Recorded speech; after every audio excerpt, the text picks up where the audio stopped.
Sujeet, we have the IPO of an investment bank in the US, Houlihan Lokey. Is this just a sort of Moelis, Green Hill sort of lookalike? Yeah, in some ways it is. It's a quote-unquote independent firm, meaning it does not lend capital to companies. You just go there for deal advice. So in that sense, it is similar to an Evercore or a Moelis or a Green Hill or Lazard, if you will, on the big end. But what makes it different is the kinds of transactions they focus on.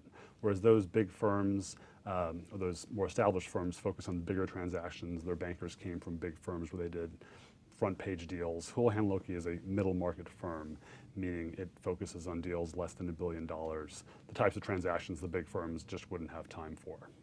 So, collection of smaller transactions, can we, as shareholders, expect bigger margins and lower pay for its bankers? Yeah, well what's interesting is they think of themselves as a big firm, at least in terms of compensation.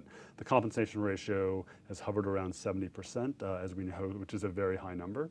The boutique investment banks that we just talked about try to go for 55, maybe 60%, whereas Houlihan is paying up to 70%, meaning their bankers make on par in an absolute sense what those big firms are paying. And so what that means for shareholders theoretically is that there's less money left over.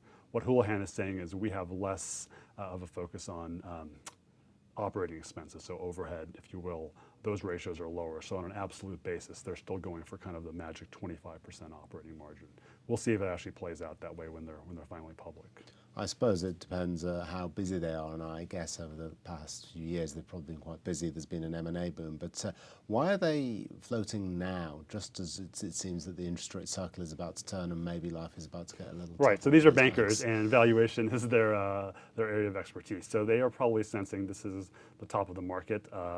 Other firms like Moelis have listed in the last couple of years. We're in an M&A boom, and this is probably the best chance to go. They're not actually raising money in this deal. What's interesting is the senior bankers are selling some of their shares, and then they have a Japanese owner called Oryx who is also selling shares. So they are very cannily reducing their stake at this valuation peak. Seems like they've really picked their moment. Sujeet, thanks very much. Thank you.